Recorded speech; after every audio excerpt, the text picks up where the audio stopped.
Today, Governor Jay Inslee told Washingtonians and their employers, we must do more. Good evening. I'm Greg Copeland. I'm Joyce Taylor. The governor said that if we do more, we can avoid a mandatory work from home order. The state is working on measures to protect workers who could be vulnerable to the virus. The governor is also asking the president to declare a major disaster to secure extra aid. This as the Department of Health announced 136 new cases today and 83 deaths. It is not rhetorical or hyperbolic when I say that everyone needs to change their behavior, change the way we live temporarily if we are going to prevent significant loss of life for the people we love in the state of Washington. Nearly 1 in 5 Americans must now stay at home. The lockdowns cover the 3 biggest cities in America, New York, Los Angeles, and Chicago. And the governors of Illinois, New York, and California are ordering everyone to stay home unless they have vital reasons to go out. And tonight, Oregon Governor Kate Brown said the state is working on a stay-home order over the weekend, but did not provide details on whether that order would be citywide, countywide, or statewide. Live look right now at the Peace Arch at the Canadian border in Blaine. It's scheduled to close in 1 hour. The closure impacts all non-essential travel for at least the next month. The only people allowed to pass through are truck drivers, airline workers, and medical personnel. Air travel is not restricted, but travelers will go through a screening process. And it means the Washington State Ferry will no longer offer service to Canada until at least April 26th. So the border with Mexico will also close to non-essential traffic. President Trump said the temporary move will not impact trade. The closure also begins at midnight and will be reviewed in 30 days. There are some new developments on the financial turmoil at Boeing. The company announced a drastic move to suspend its dividends until further notice and pause any share repurchasing. That is something the new CEO said just a few months ago they would not do. Boeing's Everett factory remains open, producing planes.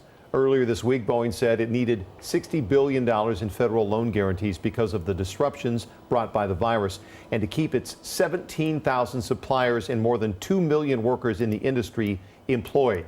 Michel Merlezeau is with Air Insight Research in Bellevue. He spoke with King 5's Glenn Farley via Skype. The Boeing company will survive. There's absolutely no doubt. The company, the assets, the people will still produce, manufacture aircraft for decades to come. But again, this will be a very different company, a very, very different company. Merlezeau says because of the 737 MAX grounding, now more than a year old, Boeing is in a weakened position. Congressional lawmakers are split over a $1 trillion economic stimulus package to help during the coronavirus pandemic. The proposal, introduced by Senate Republicans, would make direct payments to Americans who qualify. The amount would be based on income. Senate Democrats want to pass legislation that expands unemployment benefits instead of a one-time payment to families. The Senate will meet again to debate tomorrow. We're working with the governors, and I don't think we'll ever find that necessary. What do you say to Americans who are watching you right now who are scared? I say that you're a terrible reporter. That's what I say. I think it's a very nasty question, and I think it's a very bad signal that you're putting out to the American people. The American people are looking for answers, and they're looking for hope. And you're doing sensationalism. NBC News' Peter Alexander had asked the president about the fear and anxiety generated by the pandemic. Peter had shared that exchange as part of his story on Nightly on Friday. A new exclusive King 5 poll, Survey USA, asked, when all is said and done, do you have confidence or no confidence in President Trump's ability to lead the nation through these trying times? The responses were pretty evenly split. 46% of people asked say they do have confidence. Starbucks is officially closing all cafes and moving to drive-through and delivery only. Previously, customers could still come into the cafe to pick up mobile orders, but not stay inside. Now that will not be allowed. The company said that it made the move to protect the health and well-being of its staff and customers.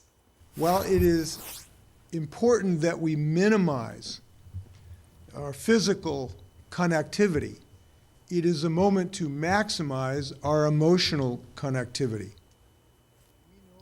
Governor Inslee stressing the importance of mental health while social distancing. The new rules are impacting us in different ways, including those in recovery from drugs and alcohol. Our Tony Black spoke with a local specialist about ways those recovering can still get the help they need and stay on track. Social distancing means for those in recovery, going to a meeting isn't an option. That has all changed now with coronavirus. Mark Rose is an intervention and substance abuse specialist in Seattle and knows what some are going through. I got sober just about 20 years ago and have been in recovery for that amount of time. Rose says virtual messages are already happening in response to the virus. AA meetings, Narcotics Anonymous, things like that have now moved all online, and people have had to adjust for that, and they're still getting that support. The National Institute on Alcohol Abuse and Alcoholism reports more than 88,000 people die in the U.S. from alcohol-related causes each year.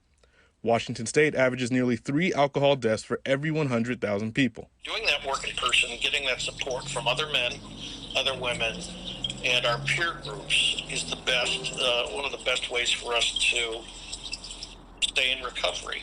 Rose says the stress of losing a job due to the closures from the coronavirus and the added anxiety and break in structure can make recovery difficult. I think having a routine is a lot of what sober support is based on. And one of the most important things for those struggling with addiction, Rose says, is to stay in contact. Whether it's their counselor, their therapist, their sober support groups. Tony Black, And just staying connected is the best thing we can do. King 5 News.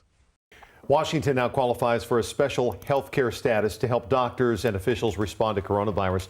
According to the Seattle Times, the Centers for Medicare and Medicaid Services approved Washington's request yesterday. It should give health care providers more flexibility to use telemedicine, create some new treatment facilities, and quickly enroll more people in Medicaid. They survived HIV/AIDS and are now confronting a new health crisis. Lessons from the past, though, are helping some organizations support people who will be impacted by coronavirus. Here's King 5's Ted Land. Peer Seattle provides support services to the LGBTQ community, often in times of hardship. They're already hearing from people impacted by coronavirus. What we expect to see is quite a few more people coming in who need to be connected, who had employment and just lost it because of what's going on right now. Executive Director Joshua Wallace says Peer Seattle traces its roots to the HIV/AIDS crisis of the 80s and 90s. They're now mobilizing familiar networks of counselors, economic assistance, and housing support for a new generation. We represent 39% of the homeless youth and adult population. We have a large number of our folks work in the service and hospitality industry, so they're losing their jobs. Everyone's at home, no jobs. Unemployment's crazy. People are concerned about getting evicted. Stacy Starstruck is a Seattle drag queen who earns a living performing shows throughout the region and cutting hair at Rudy's Barbershop. Both income sources evaporated almost overnight. I don't know when I'm coming back, which means I don't know when I can fully pay rent. I don't know how long I can live in my apartment. I don't know how long I can buy groceries. There are scores of others like her with a lot of big questions. Peer Seattle says resiliency earned during the HIV/AIDS crisis can help people get through what comes next. In Seattle, Ted Land, King 5 News.